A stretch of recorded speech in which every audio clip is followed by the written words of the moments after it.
Sonata a la luz de la luna. Si este informe se publicara en Inglaterra, tendría que cruzar los dedos para escribir un pequeño prólogo que explicara que todos los personajes son ficticios, requisito estricto de la ley británica sobre difamación.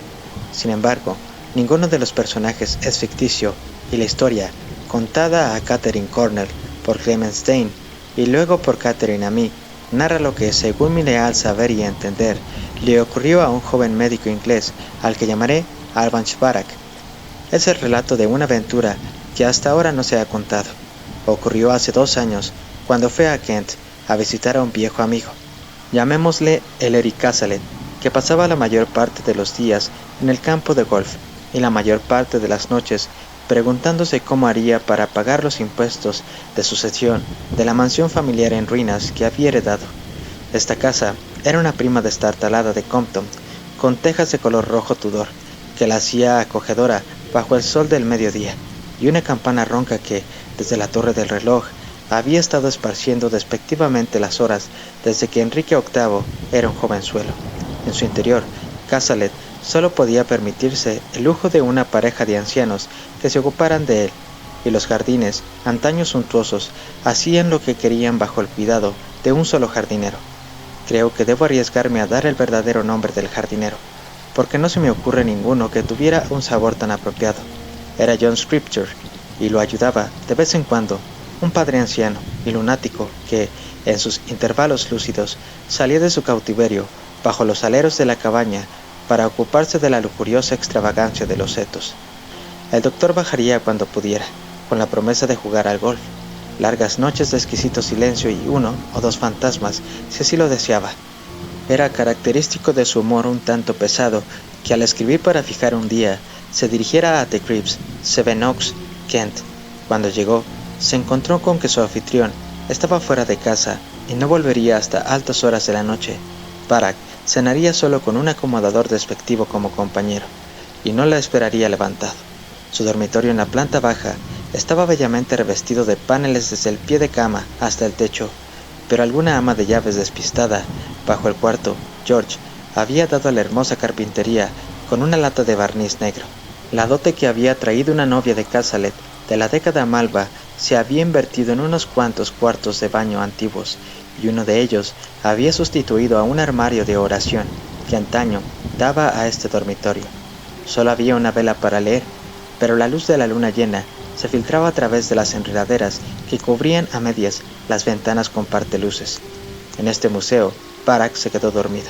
No sabía cuánto tiempo había dormido cuando se encontró despierto de nuevo y consciente de que algo se movía en la habitación. Le llevó un momento localizar el movimiento, pero al final, en un retazo de luz de luna, distinguió una figura encorvada que parecía estar sentada con la cabeza inclinada y absorta en la silla junto a la puerta. Era la mano, o más bien el brazo entero, lo que se movía, trazando un recorrido recurrente, aunque irregular en el aire. Al principio, el gesto le resultó burlonamente familiar, pero luego Barak lo reconoció como el que hace una mujer al bordar. Había una vacilación como si la aguja estuviera siendo introducida a través de un material tenso y resistente, y luego, cada vez, el tirón largo, rápido y seguro del hilo.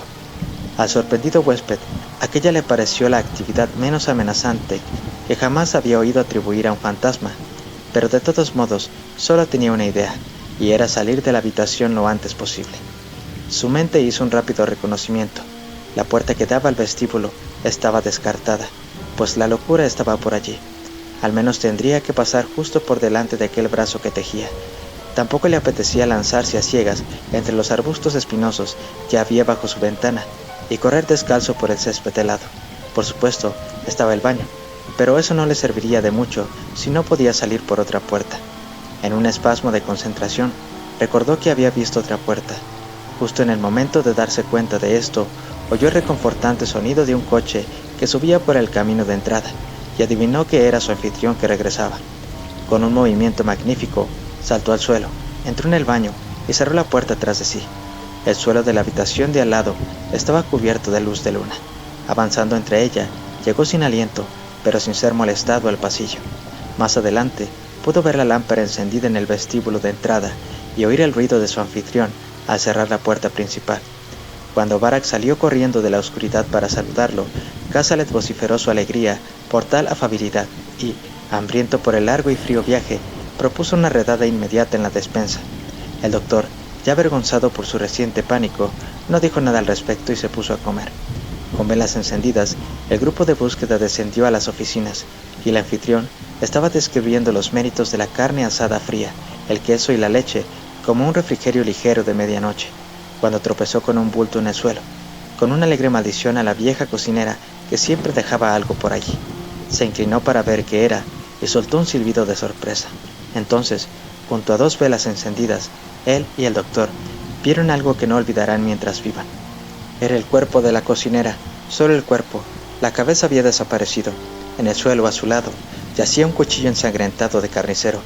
«¡Viejo Scriptures, por Dios!», gritó Cazalet. Todavía agarrando una vela en una mano, arrastró a su compañero a través de la interminable casa hasta la habitación de la que había oído, indicándole que guardara silencio y dando los últimos pasos de puntillas. Esa preocupación fue en vano, porque un regimiento no podría haber perturbado la estática satisfacción de la ceremonia que todavía se estaba desarrollando en el interior.